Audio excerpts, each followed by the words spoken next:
नमस्कार. चला, आज एका खास दिवसाविषयी जाणून घेऊया. एक असा दिवस जिथे फक्त एका दिवसाची भक्ती चक्क वर्षभराचं फळ देऊन जाते. हो, आपण बोलतोय अंगारकी चतुर्थीबद्दल. गणेशाला समर्पित एक अत्यंत पवित्र आणि शक्तिशाली दिवस. विचार करा जरा, की एका दिवसाच्या भक्तीत संपूर्ण वर्षाची ताकद समावलेली असेल तर? हे शक्य आहे का? तर हो, अंगारकी चतुर्थी आपल्याला नेमकं हेच अद्वितीय वचन देते. मग ही अंगारकी चतुर्थी म्हणजे नेमकं काय? अगदी सोपं आहे. ज्यावेळी संकष्टी चतुर्थी म्हणजेच कृष्ण पक्षातील चौथा दिवस मंगळवारी येतो, तेव्हा त्या योगालाच अंगारकी चतुर्थी असं म्हणतात. तोच हा शुभ दिवस. चला तर मग या विशेष मंगळवारमध्ये असं काय आहे, त्याचं सामर्थ्य आणि महत्त्व काय आहे, हे जरा खोलात जाऊन समजून घेऊया. या दिवसाची सगळ्यात मोठी आणि सगळ्यात खास गोष्ट काय माहिती आहे? असं मानलं जातं की या एका दिवसाचा उपवास, फक्त एका दिवसाचा, हा वर्षभरातल्या सगळ्या संकष्टी चतुर्थीच्या उपवासांइतकं पुण्य मिळवून देतो. अविश्वसनीय नाही का? आणि इतकंच नाही, या एका व्रतामुळे भक्तांवर आशीर्वादांचा अक्षरशः वर्षाव होतो. असं म्हणतात की आयुष्यातले सगळे अडथळे दूर होतात, मनातल्या इच्छा पूर्ण होतात, घरात सुख समृद्धी येते. आणि इतकंच काय, तर मंगळ दोषासारख्या मोठ्या ज्योतिषशास्त्रीय समस्यांपासूनही सुटका मिळते, अशी दृढ श्रद्धा आहे. बघा, संकष्टी या नावामध्येच त्याचा अर्थ दडलाय. संकटातून सुटका. मग हे व्रत पाळून संकटातून मुक्ती मिळवायची कशी? याची योग्य पद्धत काय आहे? चला, तेच पाहूया.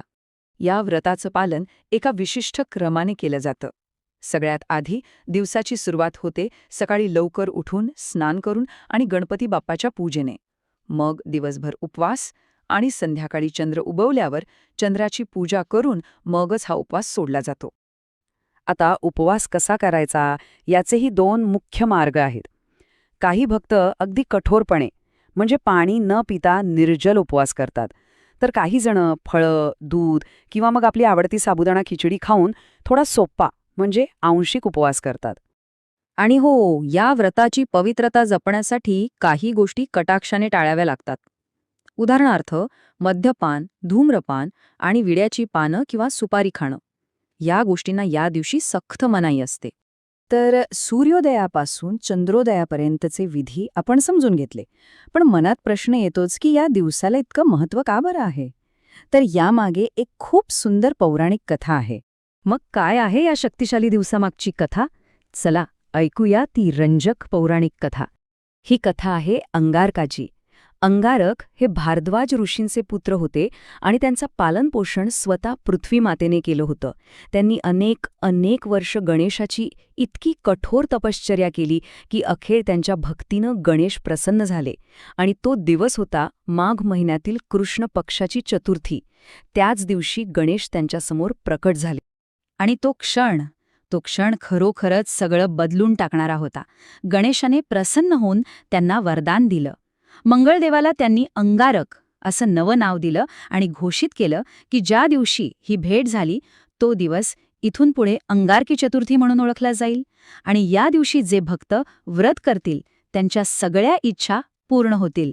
अंगारकाची ही कथा ही आपल्याला आजच्या काळात हे व्रत पाळताना काही खूप महत्त्वाच्या गोष्टींची आठवण करून देते. इथे एक खूप महत्त्वाची गोष्ट लक्षात घ्यायला हवी. अंगारकी चतुर्थीची तारीख प्रत्येक शहरात एकच असेल असं नाही. हो, ती तुमच्या स्थानानुसार बदलू शकते. आता तुम्ही म्हणाल असं का? तर याचं कारण असं आहे की हा उपवास चंद्रोदयाच्या वेळी जी चतुर्थी तिथी चालू असते त्यानुसार पाळला जातो. आणि साहजिकच प्रत्येक शहराची चंद्रोदयाची वेळ वेगवेगळी असते, त्यामुळे तारखेतही बदल होऊ शकतो. हे व्रत तसं तर संपूर्ण भारतात पाळलं जातं, पण प्रामुख्याने पश्चिम आणि दक्षिण भारतात याचं महत्त्व खूप जास्त आहे. विशेषतः महाराष्ट्र आणि तामिळनाडूमध्ये तर अंगारकी चतुर्थी मोठ्या श्रद्धेने आणि उत्साहाने साजरी केली जाते. तर ही अंगारकी चतुर्थी, तिच्या मागची ती सुंदर कथा आणि त्यातून मिळणारं फळ, हे सगळं पाहिलं की लक्षात येतं की हा दिवस खऱ्या अर्थाने भक्तांसाठी एक मोठं वरदानच आहे.